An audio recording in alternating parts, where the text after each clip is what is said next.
आज एक पुराना इंटरव्यू मैं देख रहा था।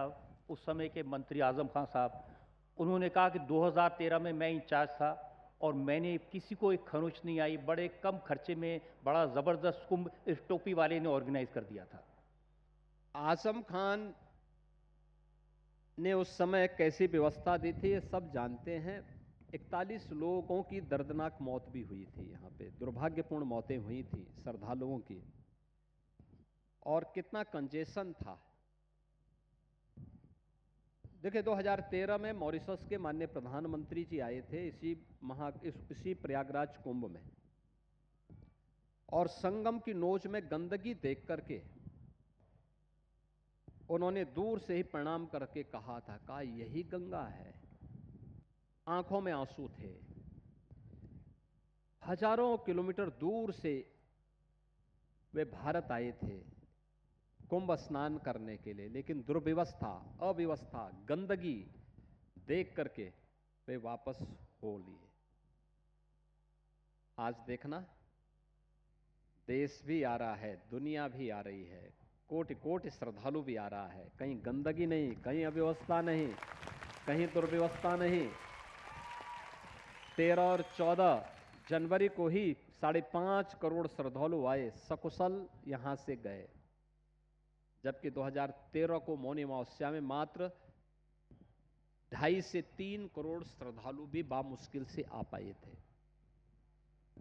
अंतर देखिए, यह विस्तार इसलिए दिया गया है। एक दूसरा, वास्तव में इन्होंने अगर मॉडल दिया होता क्राउड मैनेजमेंट का और इतने बड़े आयोजन को सकुशल संपन्न करने का, तो उनको यूएस में जब वह अपनी सक्सेस स्टोरी को, जो एक विफल स्टोरी थी, उसको प्रदर्शित करने के लिए गए, तो उनको वहां पर जिस प्रकार के व्यवहार का सामना करना पड़ा था, बिना प्रदर्शित करके ही उनको वापस आना पड़ा था। एयरपोर्ट से वे बैरंग वापस आ गए थे।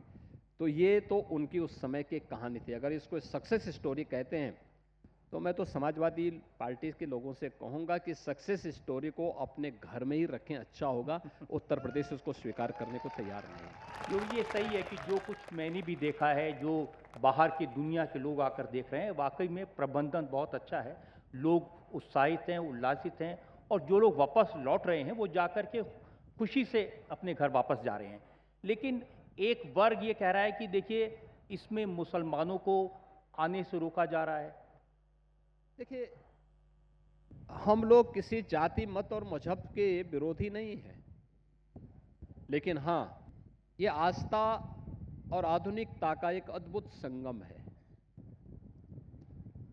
चाहे पूज्य संत हो, चाहे वह श्रद्धालु हो, वे सभी आस्था के साथ आ रहे हैं। जो भी भारतीय इस आस्था को सम्मान देता है और देगा, वह यहां पर आ सकता है। लेकिन अगर कोई इस आस्था के साथ खिलवाड़ करने की नियत से आएगा, तो मुझे लगता है कि जैसे को तैसे का जवाब उसको यहां पर जरूर प्राप्त होगा। जो मुस्लिम लीडर हैं वो ये कह रहे हैं कि हम तो इतने दरिया दिल हैं, प्रयागराज में जो वक्फ की ज़मीन थी वो कुंभ का मेला लगाने के लिए हमने दे दी, मुफ्त में दे दी, तो भी हमारे लोगों को ठेला खोंचा भी नहीं लगाने दे रहे। देखिए, इतनी बड़ी संख्या में यहाँ पे स्ट्रीट वेंडर्स आए हैं, दुकान वाले आए हैं, कोई किसी की जाति पूछ रहा है? कोई नहीं पूछ रहा है। और दरियादिली दिखानी है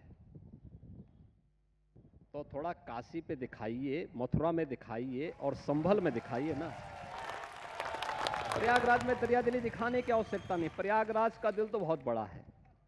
प्रयागराज को जो लेना था ले चुका है, और प्रयागराज आगे भी ले लेगा। दरियादिली वहां दिखाने की आवश्यकता है, बड़ा दिल दिखाने की आवश्यकता है। एक भारत श्रेष्ठ भारत के लिए ज्ञानवापी सनातन धर्मावलंबियों को वापस मिल जानी चाहिए। श्री कृष्ण जन्मभूमि का पावन स्थल हजारों वर्षों से सनातन धर्मावलंबी किस आस्था के साथ जाता है। श्री हरि विष्णु का जो अगला अवतार है वह इसी संभल में होने जा रहा है, तो वहां पर वो दरियादिली दिखाने की आवश्यकता है। उस दरियादिली को प्रयागराज को आवश्यकता ही नहीं, प्रयागराज तो अपना हक स्वयं लेने का अधिकारी है और ले चुका है। और महाकुंभ का आयोजन हमारा सकुशल यहां पर आयोजित हो रहा है, और भगवान प्रयागराज चाहेंगे, भगवान बेणी माधव चाहेंगे, मां गंगा की कृपा से यह सकुशल संपन्न होगा, इसमें किसी प्रकार का कोई संदेह नहीं है। लेकिन मैं चाहूंगा कि जो लोग मुस्लिम लीडर से कहूंगा कि उन्हें वर्तमान और भावी पीढ़ी के भविष्य को ध्यान में रख करके यह जरूर ध्यान में रखना होगा कि महज जिद से समस्या का समाधान नहीं होगा। उनको सचमुच जहां दरियादिली दिखानी है वहां दरियादिली दिखा करके एक बार बड़ा दिल कर लें, सचमुच बड़ा दिल कर लें, ये हिंदू समाज उन्हें सिर आंखों पर बिठाएगा, अन्यथा उनको हमेशा हमेशा उनके सामने संकट आएगा। और देखिए, हम लोग तो इस बात को मान के चलने वाले लोग हैं कि यतो धर्मस् ततो जयः। जहां धर्म है, यानी जहां सनातन धर्म है, वहां हमेशा विजय होगी, अंततः जरूर होगी, और हम उसको लेंगे, मुझे लगता है लोकतांत्रिक मूल्यों से लेंगे, भारत के संवैधानिक व्यवस्था के अंतर्गत लेंगे। लेकिन मुझे लगता है कि वहां दरियादिली दिखाने की आवश्यकता है, यहां पर नहीं। यहां पे तो महाकुंभ का आयोजन इसी भव्यता के साथ होगा, आगे भी इसी एक व्यवस्था बना दी गई है डबल इंजन सरकार ने, पूज्य संतों के सहयोग से, आदरणीय प्रधानमंत्री जी की प्रेरणा से। आने वाले समय में भी ये कुंभ और महाकुंभ के आयोजन इसी भव्यता के साथ यहां पर होंगे।